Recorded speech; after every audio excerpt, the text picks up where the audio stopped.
To, maganda to. Magugustuhan mo to. Eto sabi. Yan. Sabi niya dito, I think it's also in related dun sa press conference niya na ginawa. No? Sabi dito ni Bongo, ikulong po ang mga kurakot at mga magnanakaw. Parang pinatutyadahan naman siya ni Attorney Claire. Bakit hindi mo ipinakulong dati si dating Pangulong Duterte? Yan yung press conference actually sa lahat naman ng press conference ni Bongo kapag kayo mga ganyan.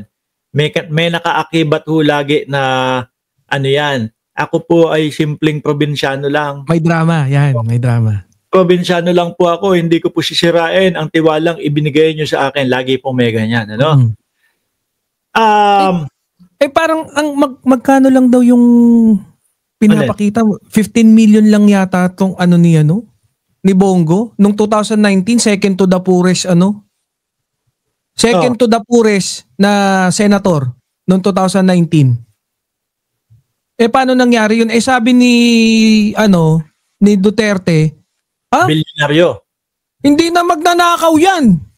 Kilala niyan. Tingnan nyo sa Davao, bilyonaryo yung na yan. Alam mo kung bakit nasabi ni Attorney Claire Castro yan? Kasi si Duterte umamin na nag-corrupt siya, na nagnakaw eh. Yun din. Kaya lang naubos na daw yung pinagnakawan. Diba? So, ano ginawa ni Bongo nun? Kaya miski ako, hindi ako naniniwala doon sa drama ni Bongo na, kasama niyo po ako dito sa dito sa laban na ito, na laban sa korupsyon. Tama. Naman, umaamin na. Gusto pa nga maging complainant eh. Yung kaduktong ng bituka niya, di ba? Umaamin niya, bakit wala siyang ginawa? Pero wait lang. Boss Mark, nakita mo ba yung parang pasabog ni Mami Pebbles? Ito palang si Bongo may asawa. Hindi mo alam, no? Alam mo kung sino asawa? Sino? Hindi ko alam eh. Apo ni... hulaan mo. Apo siya. Na ngayon, maktol na matanda. Apo ni Chabit? Oo, apo ni Chabit. Galing ni Pebbles. Hindi ko alam. Nga, meron siyang bagong ngayon. Nakita ko lang kanina. Dapat nga, ko. Sasabihin ko sana rito. Kaya ganyan. Ang kay Bongo, hindi ko naman inisipan ng bakla yan. Hindi gano'n. Pero wala eh. Laging ang balita is yung kumbaga julalay ni dating Pangulong Duterte. Ganon, no? Pero yun nga, balik tayo sa issue. Halata nung mamamayang Pilipino, yung kanyang padrama-drama. Actually, lagi naman kasi, palagi doon sa palagi doon sa mga press conference niya, puro kadramahan, puro pagpapaawa. Nanghihingi ng malasakit. Kahit serbisyo na nga lang eh. Alam mo, si Bongo talaga kauna-unahan kung senador na laging naririnig ko, laging mapagmataas ng bangko. Masipag po ako. Trabaho lang po ako. Puro ganon. Pero may kilala ako kanyang mayor na magbuhat ng bangko. Pero yan nga si Bongo, no? Actually, nung election, bago mag-election, may epal na na senador eh. Yan yung alam niya daw, eto paborito ko tong pagkain na to eh. Yung parang fish cracker. Sabi niya, eto paborito ko talaga to. Ano na nga pa tawag dito? Paborito niya raw pero hindi niya alam yung tawag. Galawan niya nung mga magpe-presidente. Yung bababa pa, tapos magbibigay ng pera, 'di ba, sa bata. Naka-video. Ako, iboboto ko yan si Bongo. Iboboto ko yan. Pag nag-presidente yan, iboboto ko yan. Wag kayong totoo, iboboto ko si Bongo kapag tumakbo yan ng pagka-presidente. Basta sa presidente, ha? Bakit? Tanungin mo kung bakit. Nagtataka ka? Bakit? Alam mo, sagot ko. Hindi ba? Hindi. Ganito yan. Tingin mo si Sara tatakbo ng presidente? Ilang porsyento sa tingin mo natatakbo si Sara pagka-presidente? Okay. I know where you're going. Oo. 100% yan. Si Bongo, nakikinikinita ko na yan na talagang papunta na yan sa pagka-presidente. Kasi isipin niyan, 26 million ang nakuha kong boto. Konti na lang, 32 million na to. Ito yung bilang. Ito yung bilang para manalo yung pagka-presidente. So ngayon, pag tumakbo si Bongo, mga kababayan, sabi ko sa inyo, iaalay ko yung nag-iisa kong boto sa kanya basta tumakbo lang siya. Para sa ganon, mag-away-away silang mga DDS. No? Yung boto nila, yung mga DDS, hindi mo malaman kung siya pupunta. Di ba, Sir Chris Angel? Yung ibang DDS. Ang dami nila mag-aaway-away dyan. Kasi may kanya-kanya na silang mga Oo, yung kakarampot nila na boto, maghihiwalay pa yan, maghahati pa yan. Di ba? Yung iba punta kay Sara. Kami, pupunta kami kay Bongo. Di ba? Bongo tayo, Bongo. Ito natin, Bongo tayo. Pag tumakbo yan, ako. Tatakbo rin si Magalong sigurado Lito na ang mga DDS.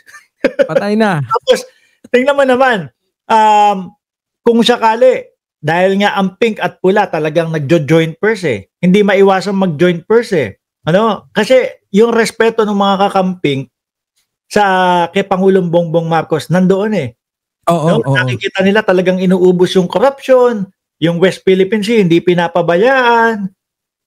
Yun nga di sasabihin ko sana pala kanina about dun sa ICI. Yung ICI na-appreciate din ng mga dilaw. Di ba?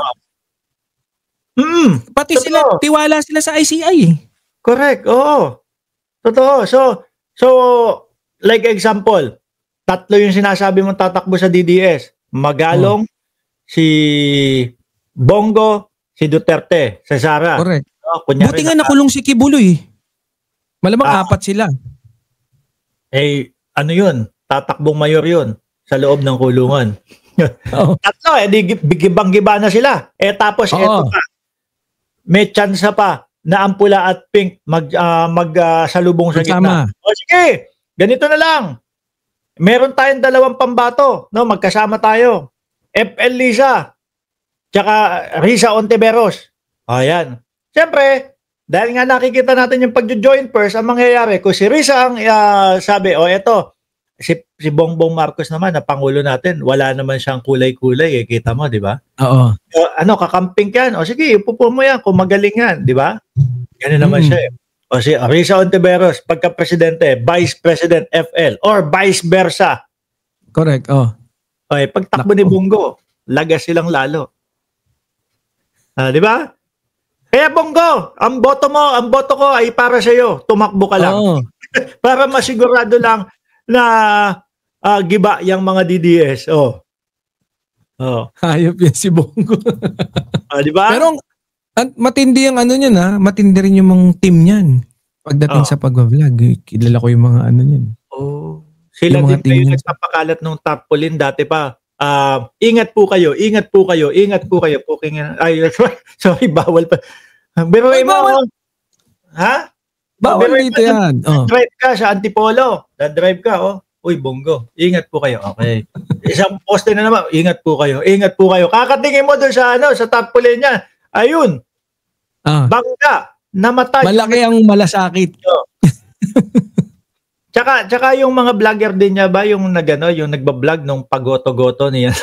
Bongo? Goto po tayo. Di ba?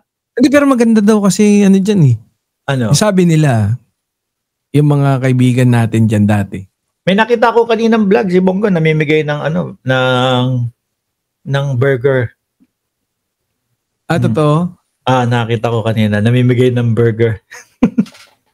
Sabi ko, malaki sa buhay nyo. Mag-utuan kayo. Ang Pangulo, ano yung sa mga biktima? Bahay. Di ba? Smart house. Yan. Nasa na tayo Ang dito, hindi talaga may pagkakaila ni Bongo. Hindi niya talaga maiiwas yung sarili niya dyan. Ngayon talagang medyo mahihirapan siya magbait-baitan, iiwas yung sarili niya dahil sa mga nangyari nung administrasyon ni Digong. Sinabi pa nga ni Bongo, kung matatandaan mo, ang sabi niya pa nga si Trillanes daw ay si Trillanes daw ay binabayaran ng mga kontraktor. Yun nga daw.